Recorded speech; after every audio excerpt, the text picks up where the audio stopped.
காவல்துறை அவங்க தடுத்து நிறுத்துறாங்க. ஒரு எஸ்பி வந்து கண்ணை காட்டுறாரு, யாரையும் அனுப்பாதீங்கன்னு. உடனே அந்த இன்ஸ்பெக்டர் அதெல்லாம் அனுப்ப முடியாதுன்றார். ஓகே, தப்பு கிடையாது. 2 முன்னாள் எம்எல்ஏவும் அப்படி அந்த ரோட்ல நடக்கூடாதுன்னு சொல்ற காவல்துறை ஒரு 500க்கும் மேற்பட்ட பிஜேபியினுடைய ஆட்களை வந்து எப்படி அவங்க அனுமதிச்சாங்க? இதெல்லாம் வந்து அவர் அமைச்சராக இருக்கிறதால தான் வந்து காவல்துறை கை கட்டி வேடிக்கை பார்த்தது.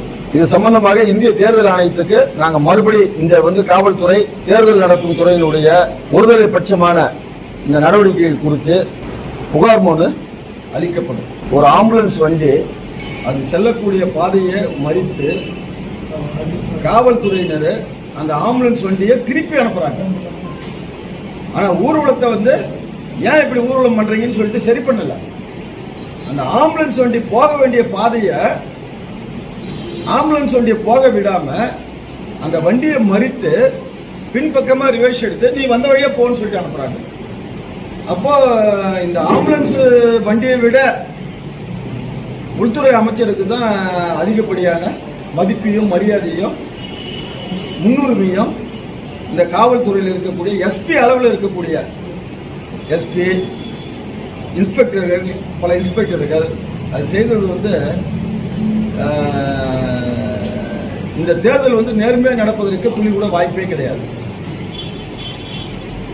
இந்த தேர்தல் துளி கூட நடப்பதற்கு வாய்ப்பு இல்லை.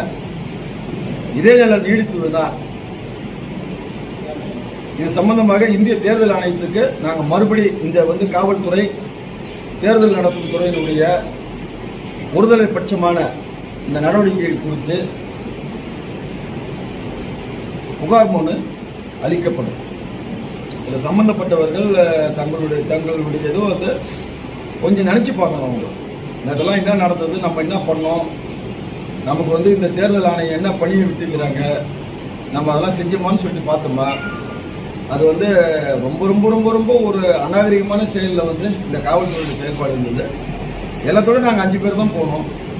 ஒரு முன்னாள் சட்டமன்ற உறுப்பினர்கள் 2 பேர், பாஸ்கர், ராஜாராம், அவங்க 2 பேரும் நாங்கள் உள்ள 5 பேர் போயிட்ட பிறகு அந்த கேட்டு வரையும் வரத்துக்கு கேட்கும் போது காவல்துறை அவங்க தடுத்து நிறுத்துறாங்க.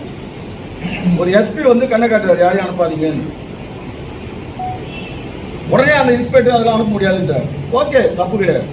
2 முன்னாள் எம்எல்ஏவும் அப்படி அந்த ரோட்டில் நடக்கூடாதுன்னு சொல்ற காவல்துறை ஒரு 500க்கும் மேற்பட்ட பிஜேபியினுடைய ஆட்களை வந்து எப்படி அவங்க அனுமதிச்சாங்க? எந்த அடிப்படையில் அவங்க அனுமதிச்சாங்க? இந்த காவல்துறை மீது என்ன நடவடிக்கை வந்து இந்த தலைமை தேர்தல் அதிகாரி எடுத்துக்கிறாரு? இந்த மாவட்ட தேர்தல் அதிகாரி, தேர்தல் நடத்த அதிகாரி என்ன நடவடிக்கை எடுத்தாரு? அது முதல்ல எங்களுக்கு தெரிஞ்சு அவனுக்கு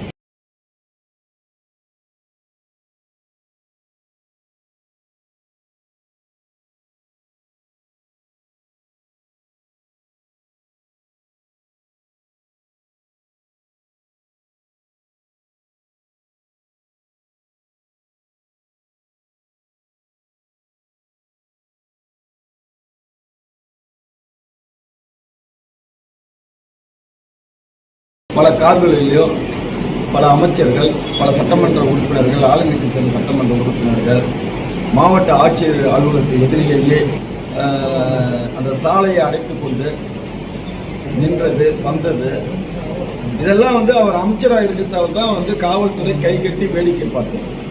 அதுவும் ஒரு மாவட்ட ஆட்சியருடைய அலுவலகத்திலேயே வாக்கு மனு வாங்கக்கூடிய ஒரு அலுவலகத்தின் எதிரிலேயே இது போன்ற சம்பவங்கள் நடப்பதை தலைமை தேர்தல் நடத்தும் அதிகாரியும் இதன் மீது எந்த நடவடிக்கை எடுத்தாருன்னு தெரியல. இது எல்லாத்தை விட வந்து முழுமையா போக்குவரத்து நெரிசல்.